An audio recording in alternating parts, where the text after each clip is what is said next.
हाय दोस्तों, नमस्कार। आज हम बात करेंगे हेल्थ प्रोडक्ट के ऊपर। लाइफ इंश्योरेंस कंपनियां जो हेल्थ प्रोडक्ट बनाती है और साथ में मेडिक्लेम जनरल इंश्योरेंस कंपनी बनाती है। सो मेडिक्लेम और हेल्थ प्रोडक्ट के अंदर में डिफरेंस क्या है? मतलब जनरल इंश्योरेंस कंपनी जो हेल्थ प्रोडक्ट बेच रही है जिसको मेडिक्लेम हम कहते हैं, और लाइफ इंश्योरेंस कंपनियां जो हेल्थ प्रोडक्ट बेच रही है उसको हम लोग हेल्थ प्लान कहते हैं। सो उसका बेसिक डिफरेंस क्या है वो आज हम बताएंगे। सो विस्तृत चर्चा करेंगे, जरूर देखते रहिएगा।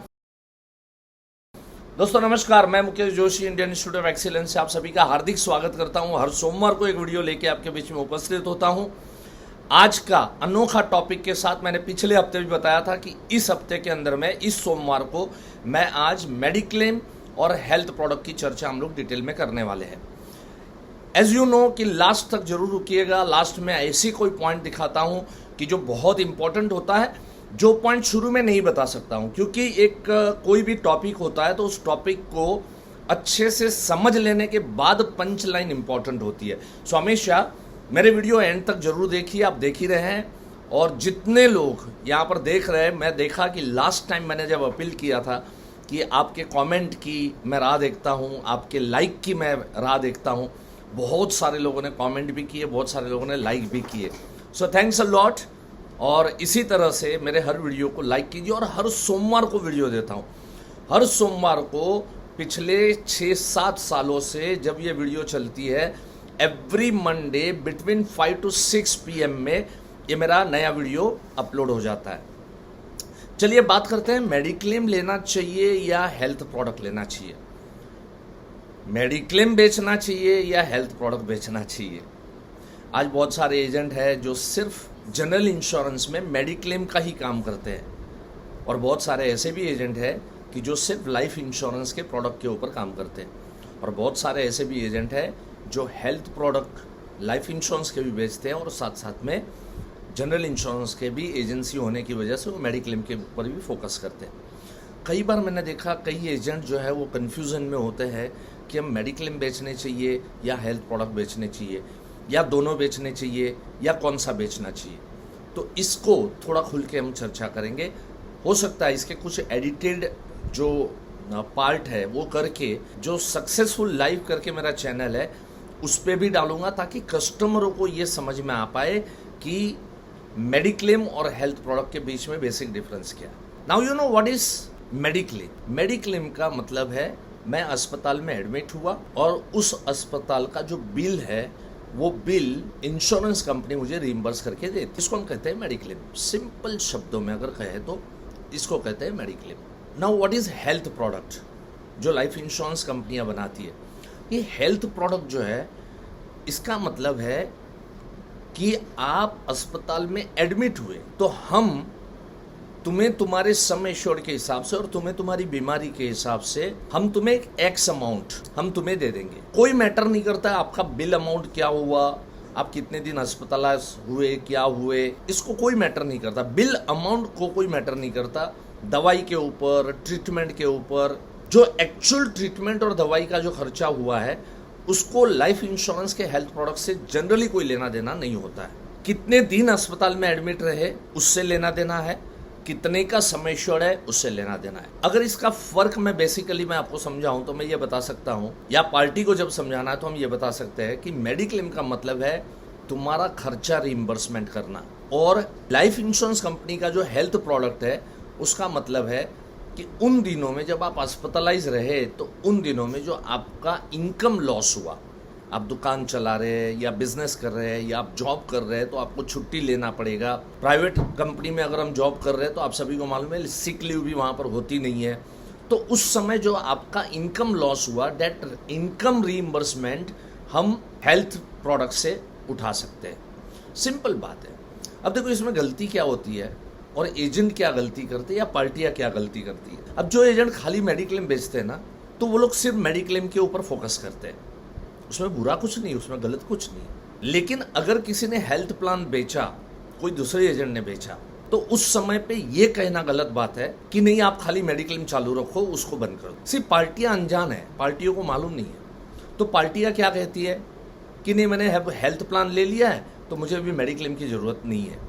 तो उस समय जो मेडिक्लेम बेचने वाला एजेंट है वो कहेगा कि नहीं इसको कंटिन्यू कीजिए, उसको ड्रॉप कीजिए। और जो हेल्थ प्लान बेचने वाला है वो शायद ये सलाह देगा कि इसको कंटिन्यू कीजिए, मेडिक्लेम को ड्रॉप कर दीजिए। तो ये दोनों ही अपने अपने जगह पे गलत है, कस्टमर का बुरा कर रहे हैं आप। अगर आप मेडिक्लेम बेच रहे हैं और अगर कहीं कॉल आता है कि मुझे ये मेडिक्लेम रिन्यू अभी नहीं करना है क्योंकि मैंने हेल्थ प्लान लिया है, तो पार्टी से अपॉइंटमेंट लो और इस तरह से उसको, जैसे मैंने अभी समझाया उस तरह से उसको समझाओ और दोनों उसको चालू रखने की नसीहत दो।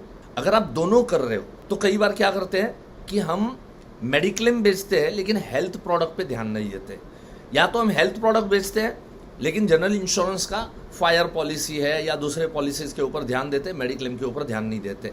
ये भी गलत बात है। हम पार्टियों को दोनों चीज़ों का डिफरेंस क्या है ये हमें समझाना है। पार्टियों को नहीं मालूम है, पार्टियां अवेयर नहीं है इन सब चीज़ों की वजह से। हमें जाके उनको ये बताना पड़ेगा कि मेडिक्लेम का और हेल्थ प्रोडक्ट का डिफरेंस क्या है। अगर आप सिर्फ लाइफ इंश्योरेंस कंपनी के एजेंट है, मेहरबानी करके गलती से भी किसी का भी मेडिक्लेम ये कह के बंद मत करवाना कि आपने हेल्थ प्लान ले लिया है तो अभी मेडिक्लेम की जरूरत नहीं है।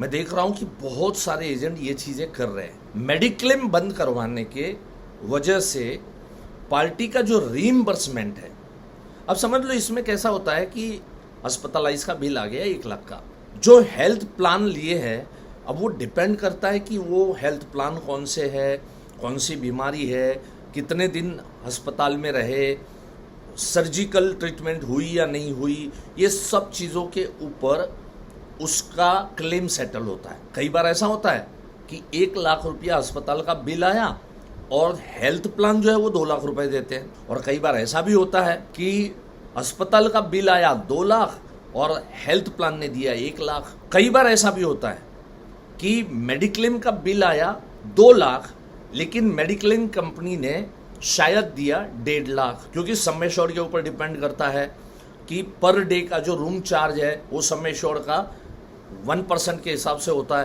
तो ये सब चीज़ों की वजह से बहुत बार मेडिक्लेम में भी 2 लाख का क्लेम आने के बावजूद, सम एश्योर्ड बड़ा होने के बावजूद पार्टी को 1.5 लाख रुपया मिलता है। सो हम पार्टी को ये समझा सकते हैं कि अगर आपने ये दोनों पॉलिसी अगर लिया है तो इससे आपको ये फायदा होगा। सबसे पहला फायदा ये होगा कि आपकी कोई भी बीमारी का जितना खर्चा हुआ है वो सारा का सारा खर्चा दोनों प्रोडक्ट से कहीं ना कहीं आपको रिइंबर्समेंट हो जाएगा। एक बात समझ लेना, कोई भी पार्टी को जब हम कोई भी प्रोडक्ट के बारे में समझा रहे हैं, एक्चुअली जब फॉर्म भर रहे हैं उसमें भी तो लिखा होता है कि हमने पूरी तरह से अच्छे तरीके से पूरे प्रोडक्ट की जानकारी दी, लेकिन उसके लिए आपके पास उस प्रोडक्ट की प्रॉपर जानकारी होना जरूरी है।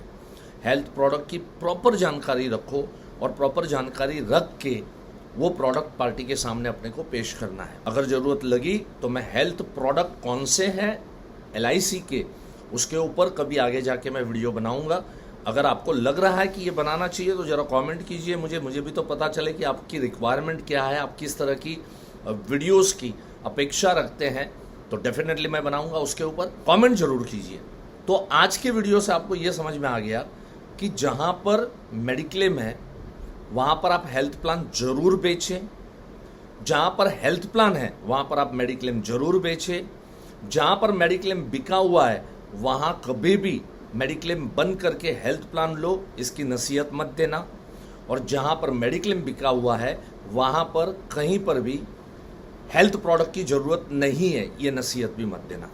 राइट। सो मुझे लगता है कि ओवरऑल जो एक मिसअंडरस्टैंडिंग इंश्योरेंस एजेंटों के माइंड में भी जो है वो आज मेरे को क्लियर करनी थी। बेसिकली आज का मेरा पर्पस वो था और वो मुझे लगता है कि कम से कम इतनी क्लैरिटी तो आप लोगों को आ ही चुकी होगी।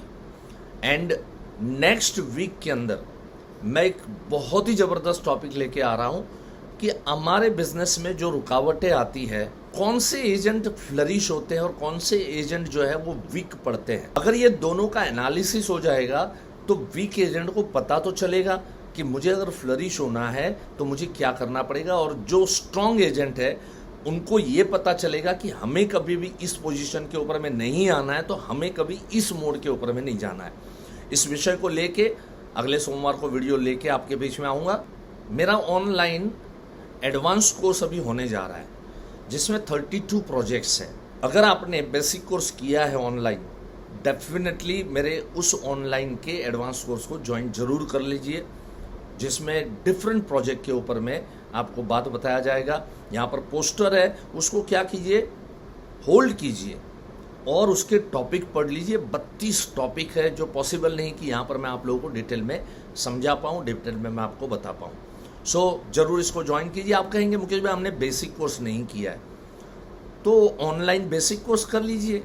नीचे जो नंबर दिए है ना, उस नंबर का इस्तेमाल कीजिए, उस नंबर के ऊपर में कॉल कीजिए। वो नंबर आपको ऑफिस टाइम 9 to 6 के बीच में उठाए जाएंगे।